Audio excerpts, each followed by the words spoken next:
할렐루야. 한 주간 평안하셨습니까? 반갑습니다. 선생보다 높지 않은 제자의 길이라고 하는 주제의 말씀을 가지고 마태복음 10장 중반에 있는 말씀을 함께 우리가 나누기를 원합니다.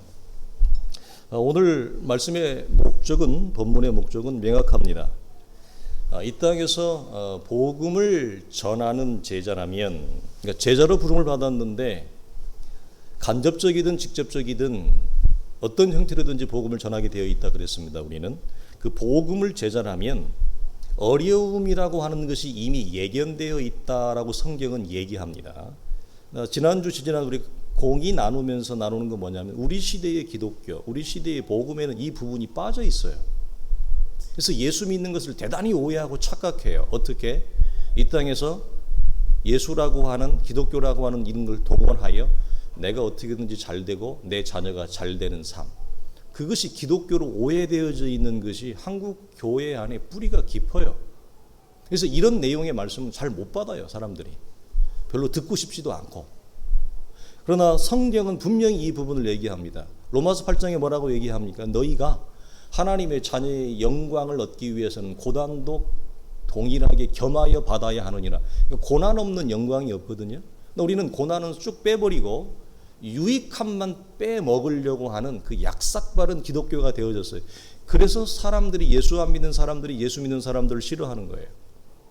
예수는 믿는다고 그러는데 사람이 너무나 약삭바른 거죠. 더군다나 하나 더 뭐죠? 못됐고.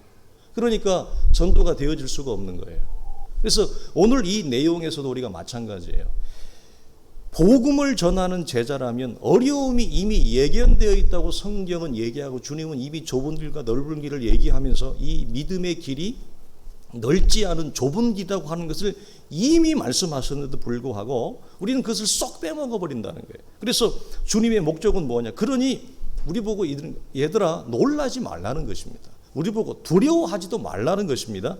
굳굳하게 제자의 길을 걸어갈 것을 당부하고 우리에게 용기를 주기 위함이 오늘 말씀의 기록의 목적이에요. 자, 근거로 제시되는 말씀이 뭐냐면 제자와 선생, 종과 주인의 관계입니다. 이것도 우리가 이원화된 구조라는 걸 바로 확인합니다.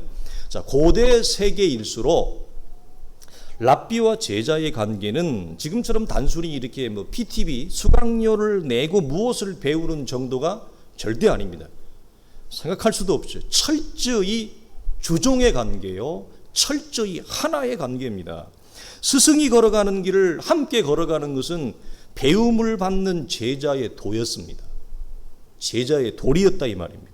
주인이 걸어가는 길을 어디든지 동행하는 거 종의 도리였습니다. 따라서 스승이 겪는 어려움, 주인이 겪는 시련을 종도 기꺼이 함께 받는 것이 고대 세계의 제자와 선생, 주인과 종의 한 관계였다고 하는 것입니다. 심지어 우리가 아는 대로 주인이 죽으면 종도 함께 죽었습니다. 진시황 같은 경우는 그의 무덤에 수없이 많은 수십만 명이 죽었습니다. 이것이 제자도의 핵심이었습니다. 고대 세계일수록. 그러나 안타까운 것은 우리 시대에는 이 복음이 고스란히 빠졌다는 것입니다. 주님만 죽으시는 것입니다. 주님만 고난당하는 것입니다. 주님이 당할 고난, 내가 당할 고난을 주님이 다 당했으니 나는 고난을 면제받아야 된다는 것입니다. 이것이 우리 시대의 뒤틀어진 복음이에요. 주님이 내 대신 다 죽으셨으니 나는 안 죽어도 된다는 거죠. 여러분, 그거 완전히 가짜 복음이죠. 완전히 가짜 기독교죠. 그걸 신봉하고 있어요. 그래서 이 땅에서 예수를 믿어가는데 왜 내게 어려움이 있지? 왜 예수를 믿는데 사업이 안 되지? 예수를 믿는데 내게 질병이 오지? 왜 예수를 믿는데 우리 집이 이렇게 어렵지? 지난주에 나누었던 그걸 이해하거나 소화하지를 못합니다. 왜? 성경 자체를 잘못 이해하고 있으니까. 기독교 복음 자체를 근본적으로 오해하고 있으니까. 그래서 제자인 나는, 종으로 부름받은 나는 고난을 받을 수도 없습니다. 나는 죽을 수도 없습니다. 주님이 다 죽었잖아요. 근데 내가 왜 죽어야 됩니까? 주님이 고난 다 받았는데 내가 왜 고난을 받아야 됩니까? 이렇게 항변하는 시대가 됐다 이 말이에요. 2015년작에 클라이브 오웬 좋아하십니까?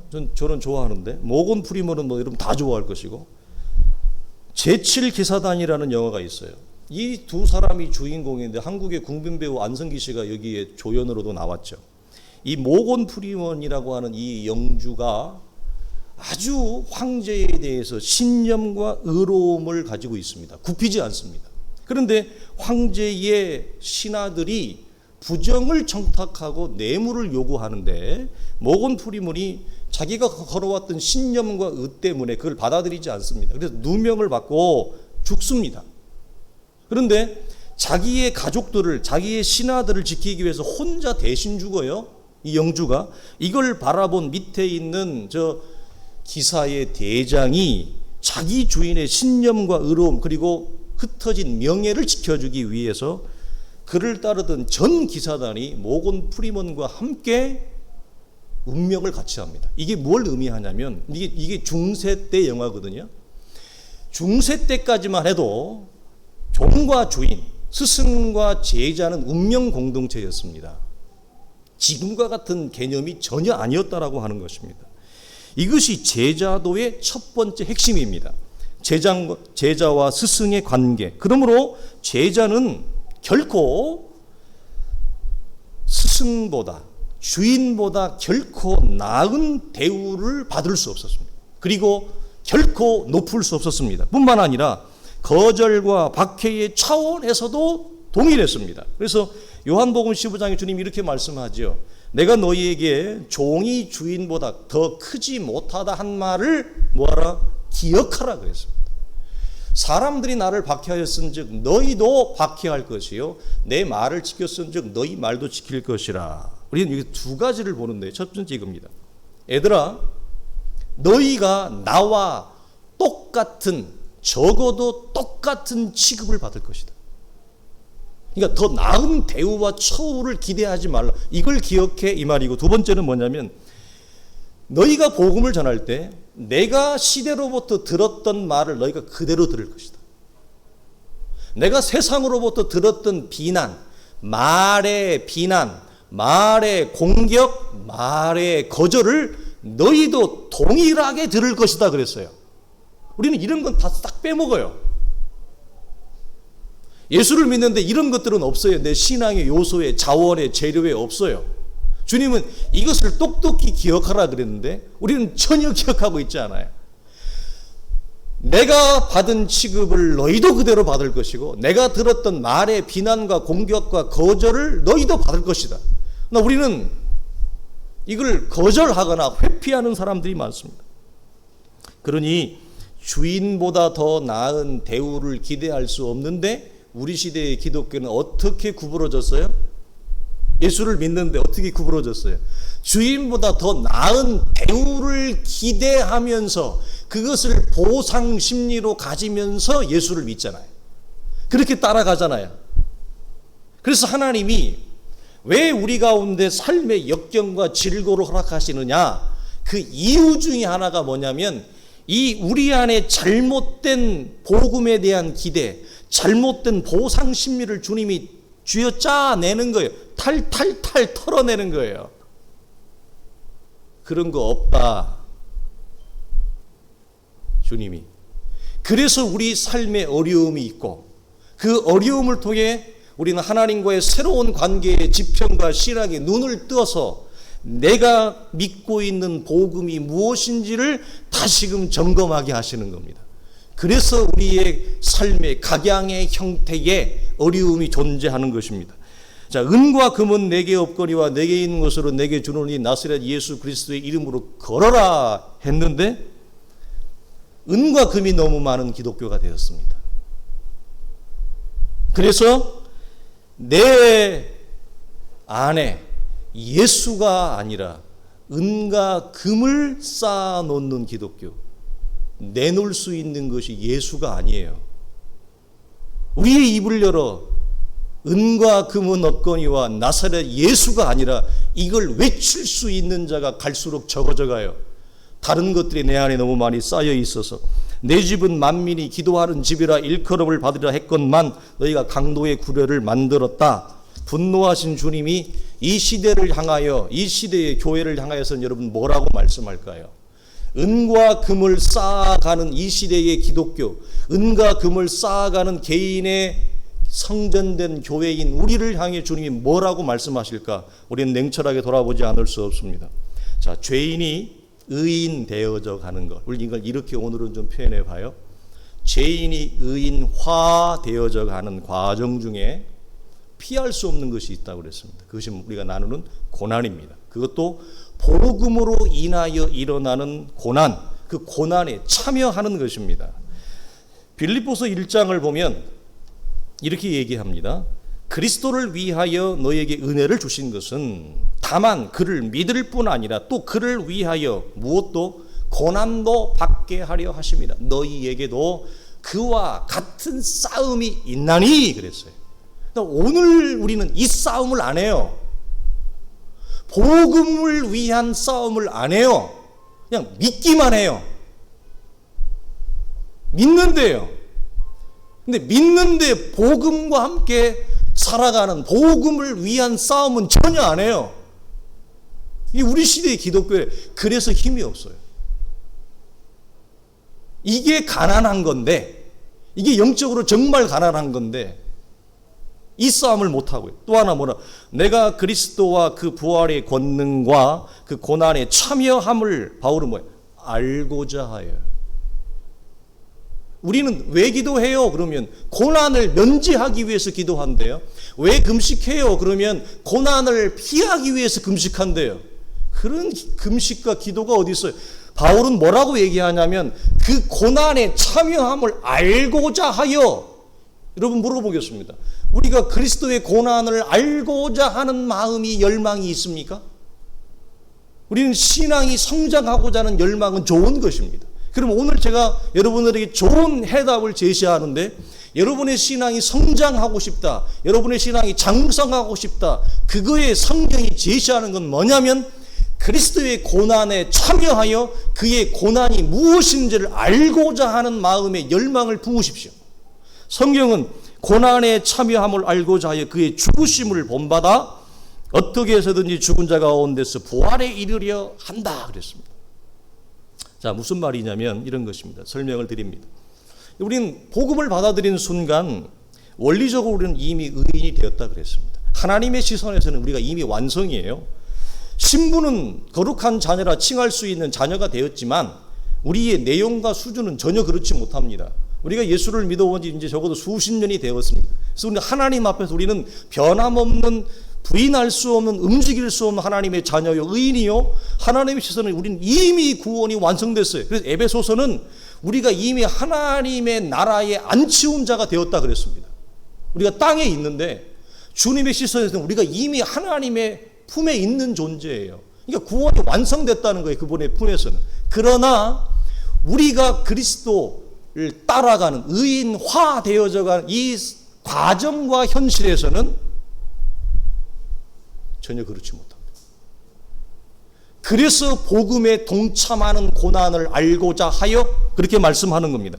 내용과 수준에서 그렇지 못하니 사도가 성도가 영적으로 성장하는 과정 중에 그 내용과 수준을 의인처럼 단단하게 될 수 있어요. 정말 호칭이 의인이 아니라, 호칭이 목사가 아니라 내용이 목사인 사람, 호칭이 목사가 아니라 수준이 목사인 사람, 이걸 하기 위해서 제시하는 게 뭐냐? 복음과 함께 고난에 참여하는 것입니다. 그러니까 오늘 성도들이, 현대 성도들이 예수를 안 믿는 것이 아니고 믿는다면 그토록 오랜 세월을 교회 안에 있음에도 불구하고, 그토록 오랜 세월을 하여튼 뭐 유명한 목사님부터 저 저명한 목사까지 말씀을 다 들었는데도 신앙이 안 자라는 이유는 복음과 함께 고난을 받는 걸 회피하기 때문에 그렇습니다. 예수를 믿는다는 말만 하지 복음과 함께 싸우는 그 싸움을 안 해요. 여러분 절대 신앙 안 자라요. 제가 광고 때 말씀드렸던 거, 왜 여러분 그게 그냥 하는 얘기가 아니에요. 여러분 신앙 안 자라요. 듣기만 하면 신앙 안 자랍니다. 내 입으로 복음을 선포해야 됩니다. 내 입으로 기독교의 신앙을 얘기해야 됩니다. 그래서 교사가 복된 거예요. 교사를 하면 아이가 자라는 게 아니라 내가 자라요. 그렇지 않습니까? 교사를 제대로 하면 아이도 자라지만 내가 자라요. 왜? 복음을 내가 내 입으로 선포하기 때문에 그래요. 중요한 것이거든요. 그래서 하나님의 말씀을 듣고 수동적으로 그래 알지 현실에서는 아무런 능력이 없습니다. 안 것 같은데 하나도 모르는 거예요. 알 것 같은데 현실에서는 아무런 실행력이 없는 그런 껍데기 같은 복음이 되는 것입니다. 그래서 내 입으로 선포해야 돼요. 믿는다? 그 믿음의 길이 뭐냐? 좁은 길인데 그 좁은 길이 무엇이냐? 복음과 함께 고난에 참여하는 거예요. 그러면 그 사람의 신앙은 반드시 자라게 돼 있어요. 여러분, 편하게 예수 믿는 사람 중에 신앙이 장성한 사람 있는 거 봤어요? 호칭은 의인인데 내용은 전혀 의인이 아니에요. 편하게 예수 믿는 사람, 고난은 회피하는 사람, 고난은 어떻게든지 빠져나가는 사람, 교회 안에 여러분 백날 있어 보십시오. 아무리 좋은 말씀을 들어보십시오. 믿음이 자라는가? 복음적인 설교를 듣지 않을 때보다 자라요. 카피 말씀이 아니라 복된 말씀을 들으면 그 영혼이 자라요. 자랐죠? 자랐어요, 안 자랐어요? 여러분 인정해요, 안 인정해요? 자랐죠? 거기까지. 그 선을 넘어가기 위해서는 여러분이 스스로 입을 열어야 되는 것입니다. 스스로 말씀을 봐야 되는 것입니다. 스스로 성경을 읽고 묵상하고 연구하고 내 입을 열어 복음을 얘기해야 되고, 들음으로 자라는 건 거기까지입니다. 그래서 제가 그 후반부를 여러분들에게 자꾸 종용하는 것입니다. 자, 그리스도의 고난에 참여함으로 의인의 내용과 수준이 단단해지는 것이 무엇이다? 촉발되어진다. 사도는 여기서 중요한, 우리가 빌립보서 3장은 여러분 중요해요. 어떤 면에서 중요하냐면 고난에 참여함과 그리스도를 본받는 것을 사도는 따로 놓지 않아요. 이 동일하게 놔요. 이 헬라어 용법 자체가. 이게 동격으로 놓는단 말이에요. 그러니까 그리스도를 본받는 게 뭐냐? 고난에 참여하는 거예요. 이걸 우리가 예수를 믿는다는 게 뭐냐? 그리스도의 죽으심을 본받는 거예요. 그럼 그리스도의 죽으심을 본받는 게 도대체 뭡니까, 목사님? 복음과 함께, 바울이 그러죠. 디모데에게 사랑하는 아들아, 너는 복음과 함께 하나님의 성령의 능력을 따라 담대하게 복음과 함께 고난을 받으라 그래요. 피하지 말라 그래요. 네가 복음과 함께 고난을 받으면 그 복음과 함께 고난을 받음으로 인해서 생명과 썩지 아니할 부활의 권세와 능력이 나타날 거다 그래요. 그러니까 예수를 믿는다는 것은 그리스도를 본받는 것인데, 그 본받음이 무엇이냐? 우리의 실생활에 내가 할 수 있는 게 뭐냐? 복음을 위해 내가 고난을 감내하는 것입니다.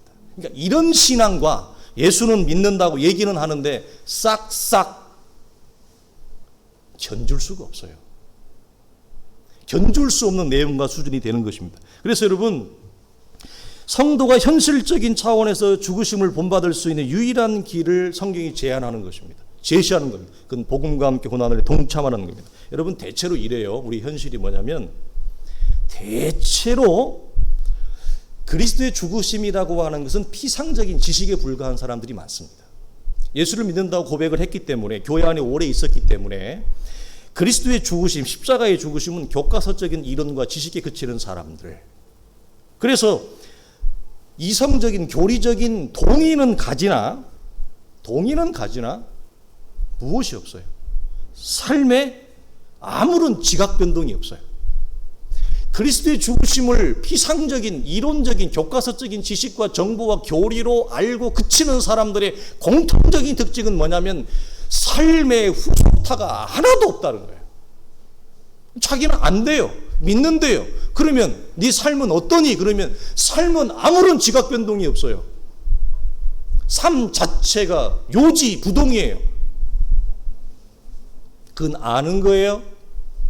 모르는 거예요? 그건 모르는 겁니다. 그건 모르는 겁니다.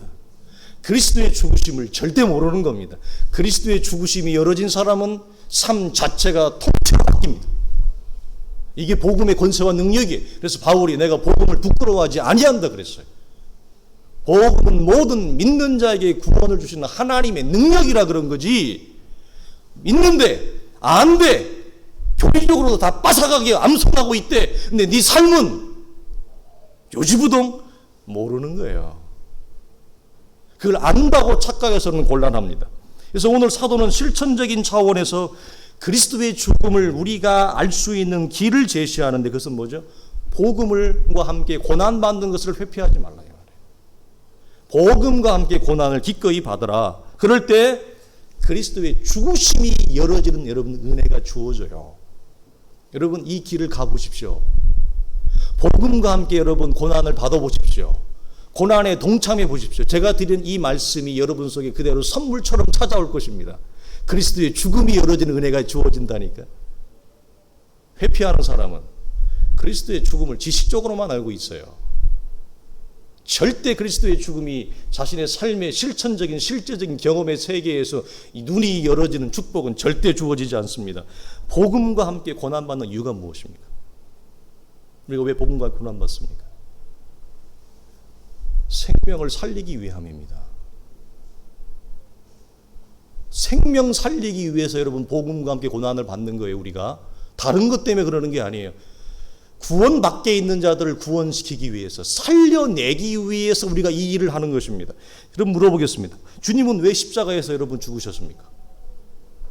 주님이 죽으신 이유는 뭡니까? 동일하죠. 우리를 살려내기 위함입니다. 우리의 구원을 위함입니다. 그래서 우리가 복음과 함께 고난받는 자리에 들어가는 것과 그리스도가 십자가에 죽으시는 그 내용과 자리가 목적이 똑같아요.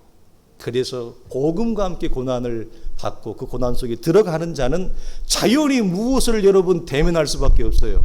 그리스도의 십자가의 죽음을 대면할 수밖에 없어요. 사도는 고린도후서에 이렇게 얘기합니다. 우리가 항상 예수의 죽음을 몸에 짊어지면 예수의 생명이 우리 몸에 나타내게 하려 함이라. 우리가 살아있는 자 항상 예수를 위하여 죽음에 넘겨지면 예수의 생명이 또한 우리 죽을 육체에 나타나게 하려 함이라. 여러분 왜 우리가 예수의 죽음 그리스도의 십자가의 죽음을 우리가 가지고 왜 고난에 왜 참해? 생명 때문에 그래요. 그럼 주님은 왜 그랬어요? 주님도 동일하게 생명 때문에 그랬어요. 우리 살리기 위해서요. 그래서 이 자리에 들어가면 반드시 무엇을 경험할 수밖에 없다? 복음과 함께 고난 속에 들어가면 십자가를 볼 수밖에 없어요. 그래서 복음을 감내하는 자들은 십자가를 대면하기 때문에 신앙이 자랄 수밖에 없고, 이걸 회피하는 자들은 예수를 믿는다고 하지만 십자가는 지식으로만 나무래기로만 있고 자신의 삶에서 십자가가 열어지는 은혜는 일평생 가도 주어지지 않아요. 껍데기로 예수 믿는 예수쟁이 되고 그러는 겁니다. 복음을 위한 고난에 동참할 때 그리스도의 죽으심의 의미, 십자가의 의미를 훨씬 깊게 체감하는 은혜가 주어진다. 왜냐하면 생명을 살리기 위해 복음과 함께 고난을 받는 자리에 들어가면요, 여러분 날마다 그리스도의 죽음을 묵상하지 않을 수 없습니다. 여러분 고난 속에서 견딜 수 있는 힘은 예수 그리스도의 죽으심을 묵상하는 것 외에는 없어요. 어떤 원천도 없어요. 십자가밖에 없어요. 또 하나는 이런 거죠. 그것 외에는 대안이 없는 현실 때문이기도 해요. 동일한 말이에요. 이 현실을 극복하고 견디어내고 이겨낼 수 있는 것이 여러분 무엇이 있습니까? 그리스도가 걸어가신 십자가의 죽음을 묵상하는 것 외에는 현실적인 대안이 없습니다. 그것이 오늘 이 우리에게 걸어가는 이 강팍하고 딱딱한 이 세상에서 우리가 마르지 않고 푸른 초장같이 싱그럽게 예수 믿고 푸른 초장처럼 예수 믿을 수 있는 유일한 원천이 뭐예요? 그리스도 십자가의 죽음을 묵상하는 거예요. 그 외에는 다 부분적이죠. 부분적이고 일시적인 것입니다. 다 지나가는 것입니다. 그렇기 때문에 십자가를 붙들 수밖에 없습니다. 또 하나의 선물인데 이겁니다. 그런 십자가를 묵상할 때 주어지는 또 하나의 축복이 뭐가 있을까요? 그 그리스도의 죽으심을 대면하고 직면하고 묵상하고 또 묵상하고 또 쳐다보고 또 다시 시선을 집중할 때 그리스도의 죽음 속에 나의 죽음이 있음을 보게 되는 것입니다. 여러분, 이게 결정적입니다. 그리스도의 죽으심 앞에 죄와 사망의 권세에서 허덕이고 있는 소망이 없는 보이는 세상을 따라 살아갔던 감각적이고 육체적인 정욕을 쫓아 살아갔던 빈털터리와 같은 썩을 육체를 향해 살아갔던 내 옛사람의 죽음을 예수 그리스도의 십자가를 묵상하고 직시할 때 보게 되는 것입니다. 복음과 함께 고난을 받을 때 무엇을 십자가를 대면하게 되어지고 십자가를 우리는 한 번 대면하는 게 아닙니다. 끊임없이 대면하죠. 그 대면 속에 우리는 무엇을 발견한다고요? 나의 죽음을 대면합니다. 옛사람의 죽음을 발견하는 것입니다. 그것이 내 인생을 송두리째 새롭게 만드는 거죠. 내 인생을 송두리째 새롭게 창조하는 놀라운 역사가 나에게 주어지는 것입니다. 그래서 바울은 뭐라고 그러냐? 복음과 함께 고난을 기꺼이 받아라. 디모데야, 피하지 말라. 그 속에 무엇이 있다? 생명과 썩지 아니할 것이 있다. 반드시 그것이 드러난다. 디모데에게 그의 스승이 사도가 그렇게 얘기하는 것이었습니다. 그러면 우리는 사도의 말씀을 근거로 볼 때 그리스도의 죽음을 피상적인 지식과 이론에 그치는 이유가 무엇인지가 분명해지는 순간입니다. 믿음을 고백하지만 한 번도 그리스도의 죽으심을 경험하지 못한 채 의심과 회의 속에서 신앙생활을 하는 이유가 분명해지는 순간입니다. 그것은 무엇입니까? 그리스도의 고난에 전혀 동참하지 아니한 채 선생보다 더 나은 대우를 기대하는 마음으로 신앙생활을 하기 때문이에요. 고난은 회피한 채 유익함만을 챙기려고 하는 스승보다 나은 처우를 이 땅에서 기대하는 마음으로 믿음의 길을 걸어가기 때문에 예수는 믿는다고 하는데 그리스도의 십자가의 죽으심을 우리의 삶의 현장에서 한 번도 경험하거나 통과하거나 간통한 적이 없는, 그래서 예수를 안 믿는 건 아니지만 내용도 없고 수준도 없고 빈털터리와 같은 훅 부르면 훅 나가 떨어지는, 조금만 옆에서 찔러대면 툭 나가 떨어지는 그런 희말이 없는 예수쟁이가 되어서 살아가는 거예요. 여러분, 그래서 십자가가 있는 사람들은 그렇게 쉽게 넘어지지 않습니다. 십자가가 여러분 내 삶에 있는 성도들은 여러분 그렇게 쉽게 침체되어지지도 않습니다. 그렇게 쉽게 여러분 좌절하지도 않습니다. 이것이 복음의 권세와 능력입니다. 그러나 그것이 없는 사람들은 환경과 조건이 나를 옥죄일 때, 내 컨디션을 옥죄일 때 그거에 얼마나 그렇게 예민하고 세밀하게 반응하는지, 제발 성령의 역사와 말씀의 역사에 그렇게 세밀하고 민감하게 반응하면 오죽 좋겠어요? 성령의 역사와 말씀의 역사에는 그렇게 둔감하면서 세상의 세파에는 그렇게 예민하고, 이런 이율배반적인 예수를 믿는 것도 아니고 안 믿는 것도 아니고, 어떤 때 보면 믿는 것 같고 어떤 때 보면 안 믿는 것 같고, 우리는 그거에 만족할 수 있는 것이 아닙니다. 두 번째, 제자와 선생의 관계, 제자의 핵심 두 번째는 이것입니다. 여러분, 제자의 최종 목표는 무엇이냐면 마침내 그의 스승이 되는 것입니다. 제자는 스승과 모든 일상을 공유합니다. 예외가 없습니다. 그래서 모든 삶을 공유하면서 배움을 받는 제자의 입장에서 가지는 유일한 소망이 뭐냐? 나도 언젠가는 저 위대한 스승처럼 그 자리에 올라가는 것, 나도 그분처럼 되리라, 이것입니다.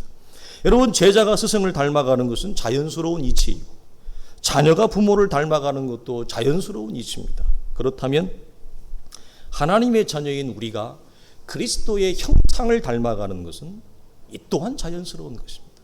목회를 하면서 경험하는 것은, 여러분, 이 양은 말이죠, 우리가 목자와 양의 관계 아닙니까? 양은 그 교회를 인도하는 목자를 닮아갑니다. 안 닮아갈 것 같죠? 닮아갑니다. 주인과 종이 닮아가고 제자와 스승이 닮아가고 부부가 닮아가고 부모와 자녀가 닮아가듯이 목자와 양은 닮아가요.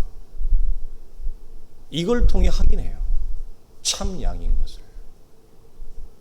음성을 듣고도 확인하지만 우리가 하나님의 자녀인 것을 무엇으로 확인해요? 우리 안에 그리스도의 형상이 있는가? 이거 아닙니까?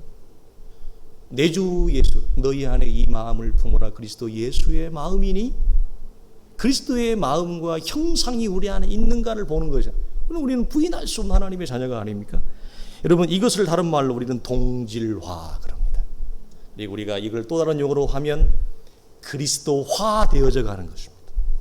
죄인이 의인으로 부름을 받아 하나님 편에서는 의인이 완성됐지만 내 편에서는 아직도 어리버리하니 우리는 의인화 되어져 가는 것이고, 우리가 그분을 닮아가는 과정 중에 있으니 우리가 그리스도화 되어져 가는 것입니다. 이걸 굳이 다른 말로 하면 영적인 자람, 성수, 성화 이렇게도 말하겠습니다. 그러나 우리 이것을 그리스도화 되어 간다 우리는 표현을 하겠습니다. 이것이 여러분 제자도의 완성입니다. 제자의 길의 마지막은 뭐냐? 스승같이 되는 것입니다. 요한일서 볼까요? 사랑하는 자들아, 우리가 지금은 하나님의 자녀라. 장래에 어떻게 될지는 아직 나타나지 아니하였으나 그가 나타나시면 우리가 그와 같은 줄을 아는 것은 그의 참모습 그대로 볼 것이기 때문이다. 우리가 다 수건을 벗은 얼굴로 거울을 보는 것 같이 주의 영광을 보며 그와 같은 형상으로 변화하여 영광에서 영광에 이르니 곧 주의 영으로 말미암으니라. 성경은 우리 안에 복음이 시작될 때 그의 형상의 씨앗이 심겨졌고 우리는 그 형상의 씨앗이 발화되어져 가는 과정 중에 있으나 장차 궁극은 그와 같이 될 것이다. 이걸 그리스도화라고 그래요. 그와 같은 형상으로 변화될 거다. 여러분, 바울은 이 개념을 이렇게 설명해요. 로마서 8장에 우리가 알거니와 하나님을 사랑하는 자 곧 그 뜻대로 부르심을 입은 자들에게는 모든 것이 합력하여 선을 이루느니라. 하나님이 미리 아신 자들을 또한 그 아들의 형상을 본받게 하기 위하여 미리 정하셨으니 이는 그로 많은 형제 중에서 맏아들이 되게 하려 하심이니라. 아멘. 바울은 이것을 이런 식으로 표현합니다. 여기 미리 아신 자들을, 성경은 이게 구약에서부터 나오는데 현재에 부름받은 자들과 장차 부름받을 자들을 모두 아우르는 말입니다. 그 부름에 우리가 포함되어져 있는데 그 미리 아신 자들을 하나님 우리를 불러서 하나님의 구원의 궁극적인 계획의 목적이 무엇이냐 할 때, 우리가 어제 부활을 마지막으로 나누었는데 구원의 구체적인 모습은 부활 생명의 완성이에요. 그 부활 생명은 하나님 자신의 생명이기 때문에, 그래서 아들의 형상을 따라 지음받은 새로운 백성을 창조하는 거예요. 이게 오늘 로마서 8장이 얘기하는, 그 우리가 잘 아는 대로 모든 것이 합력하여 선을 이루느니라. 이게 우리가 정말 많이 애용하는 말씀이잖아요. 모든 것이 합력하여 선을 이루느니라. 그 이루는 목적이 뭐예요? 아들의 형상을 본받게 하기 위함이 저 말씀의 근간입니다. 모든 것이 합력하여 선을 왜 이루어요? 무엇 때문에 이루어요? 우리 안에 아들의 형상이 드러나도록 하기 위함이다. 이 말입니다. 저 말씀의 원래의 의도가. 그래서 여러분, 여기서 주님은 이것을 우리에게 쉽게 설명하기 위해서 맏아들이라는 개념을 가져와요. 다른 성경에서는 이걸 뭐라고 얘기합니까? 첫 열매. 맏아들, 첫 열매를 동원합니다. 여러분, 그리스도를 맏아들 혹은 첫 열매로 삼으신 목적이 뭐예요? 장차 그리스도 안에서 부름받을 또 다른 그의 형제와 자매들이, 모든 형제들이 누구를 닮도록? 맏아들을 닮도록. 누구를 닮도록? 첫 열매이신, 부활의 첫 열매이신 그리스도를 닮도록, 그의 형상을 따라 지음 받도록 하는 것. 이것이 뭐예요? 하나님이 그리스도를 통한 구원의 계획이었습니다. 이것을 우리는 그리스도화라고 얘기하고, 바울은 골로새서 이렇게 얘기합니다. 우리의 낮은 몸을 자기 영광의 몸의 형체와 같이 뭐한다? 변화하게 하실 것이라. 저와 우리 성도들은 그리스도의 형상이 지금 무엇하고 있어요? 만들어지는 과정 중에 있어요. 트랜스포밍 되어져가는, 화되어져가는 과정 중에 있다고 하는 것입니다. 하지만 주의할 것이 있습니다. 마지막으로 이 내용을 나누고 마치겠는데, 우리는 과정 중에 있다 하여 완성만을 너무 사모하고 기다린 채 자신의 현실은 자기도 마음에 들지 않는 연약함과 미약함이거든요. 그래서 자신의 연약함과 미약함에 침체되지 않는 것입니다. 여러분, 현실의 연약함과 미약함에 침체되지 않는 것입니다. 여러분, 왜요? 그 연약함 속에, 미약하지만 그 속에 무엇이 있어요? 여러분 속에 무엇이 있어요? 그리스도의 형상이 있어요. 내 안에 그리스도의 형상이 있다는 걸 잊지 마세요. 우리는 현실적인 어려움 때문에 이것이 침체가 되고 우울이 되어 내가 과정 중에 있다는 것도 알고 종국에는 완성될 수 있다는 것도 알아요. 그러나 나를 넘어뜨리는 것은 우리의 현실이거든요. 그 현실에 함몰되고 침체되지 말라는 거예요. 왜? 네 안에는 그리스도의 형상이 있다는 거예요. 미약하지만 그 형상을 붙들라니. 그 사실을 인식하라. 내 안에 하나님의 자녀의 모양이 있다는 거예요. 그 형상이 있다는 거예요. 그래서 하나님께서 여러분 미약하지만 소멸되어가는 이 세상 가운데 그리스도의 형상을 가진 나를 놓으신 목적이 무엇입니까? 여러분, 이 세상 가운데 하나님이 나를 놓으신 목적이 뭐예요? 그리스도의 형상을 이 땅 가운데 계시하는 자로 서 있는 거예요. 별로 공감이 안 되는 것 같은데. 쉽게 말하면 이런 거죠. 여러분, 아들의 형상을 가진 나를 통해 주의 말씀이 계시되어지는 겁니다. 좀 있으면 이해가 될 거예요, 이제. 자, 그리스도의 형상을 띤 신약의 성도들의 자리는 그리스도의 말씀을, 그리스도의 형상을 가진 나를 통해 하나님의 형상을 계시하는 자, 그리스도의 말씀을 계시하는 자로 여러분이 서 있어요. 그 계시하고 형상을 나타내는 게 뭐예요? 빛과 소금이에요. 그 나타내는 게 뭐예요? 복음 전도예요. 그게 복음 선포예요. 그러니까 우리 존재 자체가 복음이고 우리 존재 자체를 통해서 뭐죠? 하나님의 형상이 나를 통해 드러나요. 자, 이렇게 봅시다. 보이지 아니하시는 하나님이 누구를 통해서 이 땅에 당신의 뜻을 계시했습니까? 골로새서에서 바울이 이렇게 얘기합니다. 그리스도에 대해 그는 보이지 아니하시는 누구의 형상이라? 하나님의 형상이라. 누가? 그리스도가. 하나님이 이 세상 가운데 하나님의 살아계심과 하나님의 말씀하심과 하나님의 존재를 어떻게 드러냈어요? 보이지 아니하시는 그가 보이는 형상을, 아들의 형상을 입고 이 땅에 오신 그리스도를 통해서, 아들을 통해서 누구를 계시하시는 거예요? 하나님을 계시하는 거예요. 하나님을 나타내는 거예요. 하나님의 살아계심과 하나님의 역사하심과 하나님의 일하심을. 그래서 요한복음에 주님이 뭐예요? 이것을 통해서 세상이 아버지가 나를 보내신 것을 믿게 하였나이다. 이게 결과예요. 이게 목적이에요. 왜 보이지 아니하시는 하나님이 아들의 형상을 이 땅에 형상화하여 이 땅에 보내시었느냐? 세상이 나를 하나님이 보낸 것을 믿게 하려 함이니라. 이 원리가 여러분 속에 그대로 있어요. 이게 복음이에요. 그래서 여러분 속에 어떤 형상이 있어요? 아들의 형상이 있잖아요. 그리스도의 형상이 있잖아요. 첫 창조에 지음받은 그 썩을 육체의 형상이 아니라 그리스도 예수로 말미암아 지음받은 새 창조의 형상이 내 안에 있잖아요. 그 형상을 가진 존재로 하나님이 이 땅에서 나를 왜 세웠어요? 왜 불렀어요?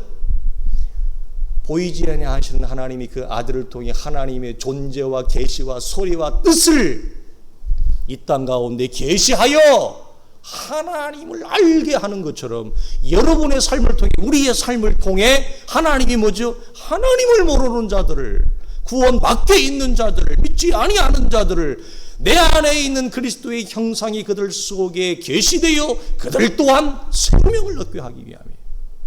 그래서 여러분은 미약하고 우리가 연약하고 다 인정합니다. 그럼에도 불구하고 우리 안에 무엇이 있다? 그리스도의 형상이 있다는 거예요. 그 형상을 드러내는 자예요. 그래서 우리가 주님만 계시의 전달자가 아니라 그의 자녀로 부름받은 우리 또한 계시의 전달자의 자리, 그 역할, 몫으로 서 있어요. 누가? 신약의 성도들이. 이걸 우리는 놓치고 예수 믿고 나 잘되고 우리 자식 잘되고 뭐 천대가 복을 받고 뭐 이런 거나 따지고 앉아 있어요. 그게 우리 시대의 기독교의 현실이에요. 예수 믿는 이유는 뻔해요. 어떻게든지 내가 잘되고 내 자식이 잘되고 자자손손이 잘되고 그런 거 외에는 관심이 없어요.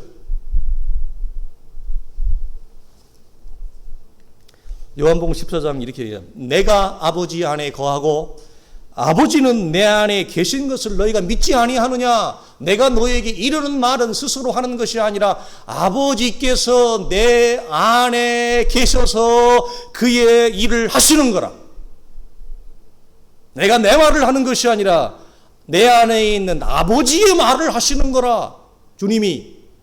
자, 아버지여, 아버지께서 내 안에, 내가 아버지 안에 있는 것 같이 그들도 다 하나가 되어 우리 안에 있게 하옵소서. 제자와 스승은 어떤 공동체예요? 운명 공동체 하나예요. 다 하나가 되게 하옵소서. 이 말이 아버지가 아들이신 그리스도의 형상을 통해서 일을 하시고 그의 자녀로 부름받은 우리를 주님이 이제 우리를 보내는데 아들이신 그리스도는 아들의 형상을 소유한 우리를 통해서 무엇 하신다? 일하신다.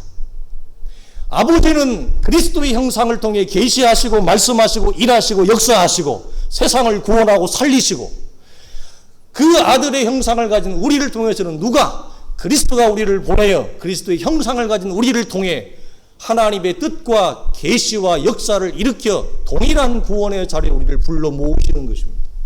이게 하나님의 구원의 위대한 스펙트럼입니다. 우리는 그런 위대한 하나님의 사람으로 뭐죠? 부름을 받은 거예요. 그런 하나님의 형상을 가진 여러분이 존귀한 자라고 하는 사실을 항상 여러분 마음에 간직하시고, 그래서 제자는 뭐죠? 그리스도의 형상을 따라갈 뿐 아니라, 우리는 뭐 따라갈 뿐 아니라 이 땅에 그리스도의 형상을 계시하는 자로 서 있다고 하는 그런 존재로 우리가 있다고 하는 것. 여러분 이런 것들을 놓치지 마십시오. 이 성경이 우리에게 소개하는 하나님의 자녀의 위대한 특권입니다. 여러분 이 계시를 누구만 할 수 있습니까? 그리스도의 형상을 소유한 하나님의 자녀로 부름받은 우리밖에 못해요. 누가 이 특권을 여러분 행사할 수 있습니까?